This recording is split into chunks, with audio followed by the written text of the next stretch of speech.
வணக்கம். இது தமிழ் வழி வேதியியல் மின்வேதியியல் பாடத்திலிருந்து அரிமானம் மற்றும் அரிமானம் நடைபெறும் மின்வேதி வழிமுறையை பற்றி இந்த வீடியோவில் விளக்கமாக நம்ம பார்க்க இருக்கிறோம். சரியா? இப்போ அரிமானம்னா என்ன அப்படின்றது தெரிஞ்சுக்கணும். இப்போ அரிமானம்னா உலோகங்கள் தங்களுடைய சுற்றுப்புற சூழ்நிலையால் அல்லது வளிமண்டலத்தில் இருக்கக்கூடிய காற்று மற்றும் காற்றில் உள்ள ஆக்சிஜன் மற்றும் ஈரப்பதத்தினால் அரிமானம் அடைந்தால், அதாவது கெட்டழிந்தால் அல்லது உருக்குலைந்தால் அல்லது சீர்குலைந்தால் அதை நம்ம அரிமானம்னு சொல்கிறோம். அப்போ அந்த உலோகமாகவே இருக்காது, அது ரொம்ப வலிமை குறைந்து இல்லாமல் போயிடும். இப்போ நிறைய நம்ம தினசரி வாழ்க்கையில் நிறைய உலோக அரிமானங்களை பார்க்குறோம்.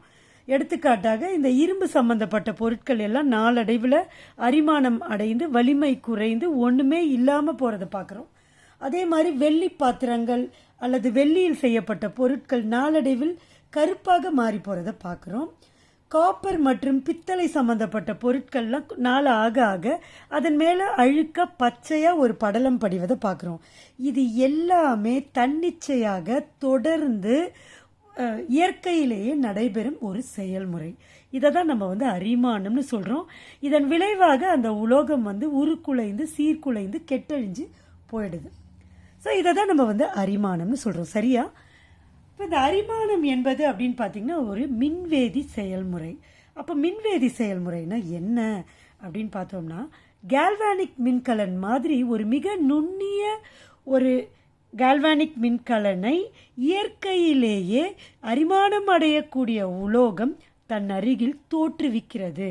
அப்போனா என்ன அர்த்தம்னா, அரிமானம் அடையக்கூடிய உலோகமானது உலோக பகுதியானது அதன் அருகே ஒரு கேல்வானிக் மின்கலத்தை தோற்றுவிக்கிறது. சரியா? கேல்வானிக் மின்கலம்னா என்னது? ஒரு நேர்மின்வாய் இருக்கணும், எதிர்மின்வாய் இருக்கணும், மின்பகுதி இருக்கணும். இதெல்லாம் சேர்ந்தது தானே ஒரு கேல்வானிக் மின்கலம். நாம் எதுவுமே செட்டப் பண்ணாமல் அந்த உலோகம் அரிமானம் அடையும் பட்சத்தில் இந்த மாதிரி ஒரு கேல்வானிக் மின்கலத்தை தோற்றுவிக்கிறது என்று சொல்வது தான் மின்வேதி வழிமுறை. சரியா? இப்போ இதுக்கு ஒரு எடுத்துக்காட்டாக இரும்பு துருப்பிடித்தல் செயல்முறையை நாம் எடுத்துக்கிட்ட அதை விளக்கும் பொழுது அதை எளிமையாக நம்ம புரிஞ்சுக்கலாம். சரியா? ரைட். இப்போ ஒரு உலோகத்துண்டு, அதாவது இரும்பு துண்டு இருக்குது. அந்த இரும்பு துண்டில் ஏதாவது ஒரு இடத்துல விரிசலோ அல்லது கீறலோ அல்லது உடைசலோ அல்லது பள்ளமோ இந்த மாதிரி இல்லை, அதை என்ன சொல்லுவோம்னா இயந்திர அழுத்தம் அப்படின்னு சொல்லுவோம். அந்த இடத்துல இயந்திர அழுத்தம் எங்கே அதிகமாக இருக்கோ அந்த இடத்துல பார்த்தீங்கன்னா அந்த ஆக்சிஜனுடைய அளவு, அதன் மீது படும் வளிமண்டலத்தில் இருக்கக்கூடிய ஆக்சிஜனின் அளவு குறைவாக இருக்கும். அந்த மாதிரி உலோக பரப்பு நேர் மின்முனையாக செயல்படும். அப்போது எங்கே துருப்பிடிக்குதோ அந்த உலோக தண்டில் நேர்மின்முனையாக செயல்படுற பகுதி ஒன்று இயந்திர அழுத்தம் மிக்கதாக இருக்கணும்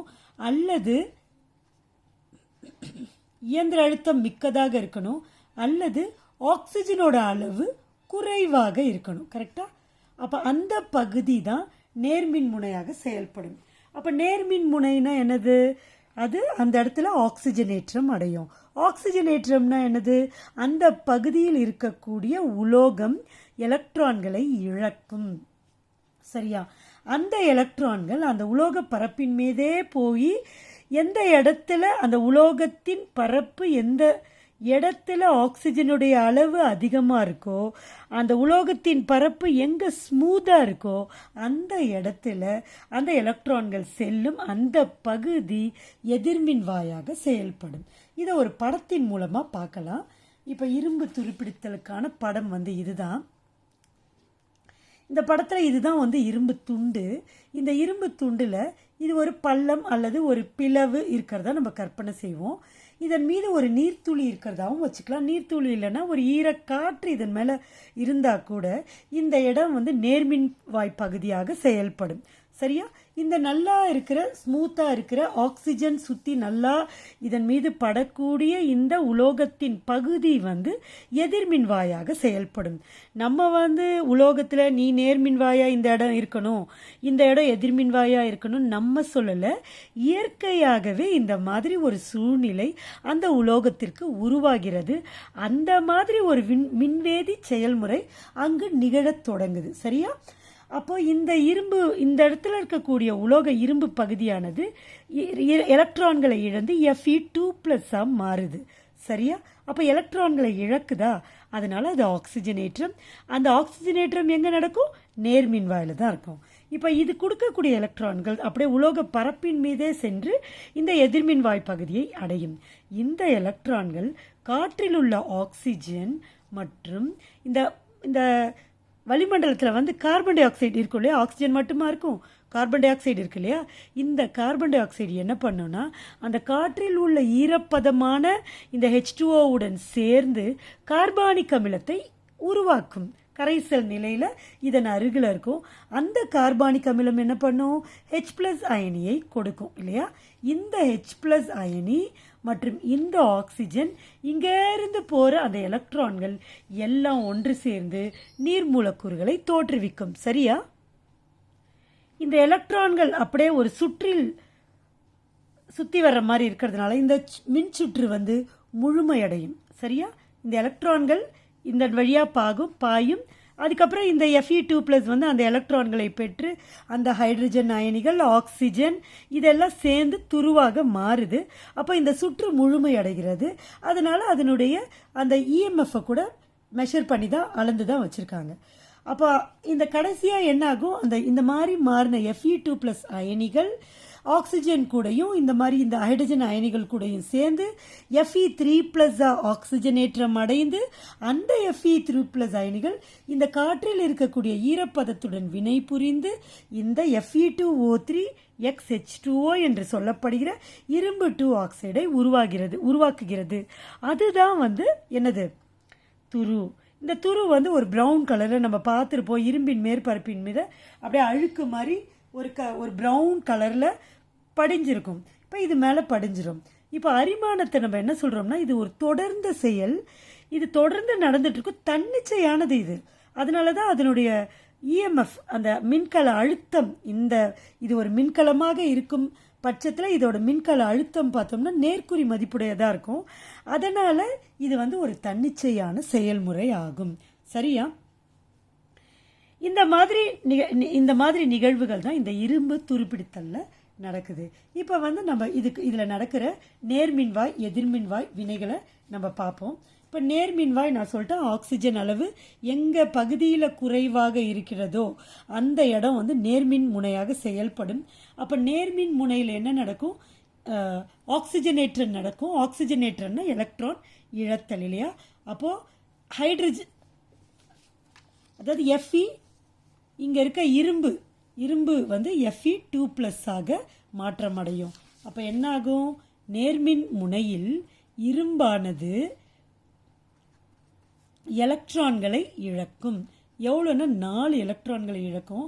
அப்போ 2 Fe அணுக்கள் 2 Fe2+ அயனியாக மாறும். இது கரைசல் நிலைக்கு வந்துடும். அப்போது இரும்பு தண்டாக திண்மமாக இருக்கக்கூடிய அந்த இரும்பு தண்டிலிருந்து இரும்பு 2+ அயனிகள் கரைசலுக்கு வந்துடும். அக்வஸ் கரைசல்னு அங்கே கரைசல் இருக்குன்னு எதிர்பார்க்கக்கூடாது. அந்த ஈரப்பதமுள்ள காற்று தான் அங்கே கரைசல். ஸோ அந்த நிலைமைக்கு வந்துடும். இப்போது இந்த 4 எலக்ட்ரான்கள் எங்கே போகும்? நேராக இந்த பரப்பின் மீது அப்படியே சென்று எதிர்மின் வாய் பகுதியை அடையும். அப்போ அந்த இடத்துல என்ன நிகழும்னா, ஆக்சிஜன், அதாவது எதிர்மின் முனையில் என்ன நடக்கும்? ஆக்சிஜன் ஒடுக்கம் நிகழும் இல்லையா. ஆக்சிஜன் ஒடுக்கம்னா என்னது? எலக்ட்ரான் ஏற்பு. அப்போ இது கொடுக்குற இங்கே 4 எலக்ட்ரானும் அங்கே O2 எங்கே இருக்குது?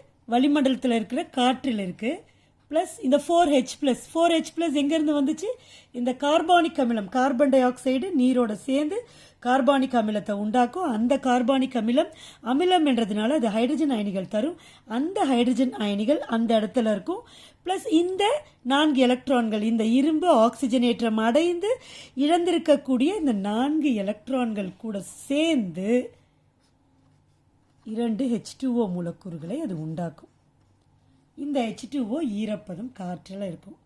அப்போது ஒட்டு மொத்த வினை இங்கே என்ன நடக்குது? ஒட்டு மொத்த வினை என்ன பார்த்தோம்னா நம்ம இங்கே 4 எலக்ட்ரான்ஸ் இருக்குது, லெஃப்ட்லேயும் ரைட்லையும் ஆட் பண்ணோம். 4 எலக்ட்ரான்ஸ் கேன்சல் ஆகிடும். அப்போ என்ன வரும்? 2FeS plus O2 gas plus 4H plus இது aqueous. அவ்வளோதான் இல்லையா? 3 பேர் gives 2Fe2 plus aqueousல plus 2H2OL. இதுதான் வந்து ஒட்டுமொத்த வினை. இதனுடைய மின்னழுத்தம் பார்த்தோம்னா திட்ட மின்னழுத்தம் 0.44 வோல்ட்டாக இருக்கும். இதனுடைய திட்ட மின்னழுத்த மதிப்பு பார்த்தோம்னா 1.23 வியா இருக்கும். அப்போ இதனுடைய ஒட்டுமொத்த வினைக்கான மின்னழுத்த மதிப்பு பார்த்தோம்னா E0 இஸ் ஈக்குவல் டு இது ரெண்டுத்தையும் நம்ம ஆட் பண்ணணும். அப்போ 1.67 வோல்ட் இருக்கும். பாருங்க, இதனுடைய குறி என்னவா இருக்குது? நேர்குறி மதிப்புடையதாக இருக்குது. அப்போ நேர்குறி மதிப்புடையதுன்னா தன்னிச்சையாக நிகழுது, அப்படி தானே? எப்போவுமே வந்து அரிமானம் தானாக தன்னிச்சையாக நிகழும் ஒரு நிகழ்ச்சி தானே. அதற்கு சான்று தான் இதனுடைய இந்த மின்னழுத்த மதிப்பு நேர்குறி மதிப்பிடதாக இருக்கிறது. இப்போ Fe2+ அயனிகள் தான் உண்டாயிருக்கு.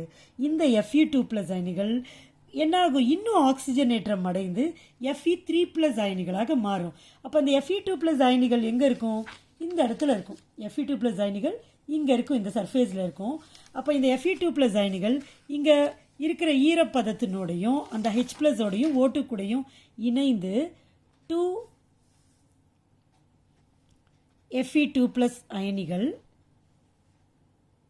aqueous ஆக்சிஜனுடையும் இது வாயு நிலையில் இருக்கும் ப்ளஸ் 4H+ இது கூட இணைந்து என்ன பண்ணுன்னா Fe3+ ஆக்சிஜனேற்றம் அடையும். அப்போ இங்கே 2 வராது, 4 வரும். கரெக்டாக 3+ அயனிகளாக ஆக்சிஜனேற்றம் அடையும் ப்ளஸ் 4H+. அப்போ 2 H2O மூலக்கூறுகள் உண்டாகும்.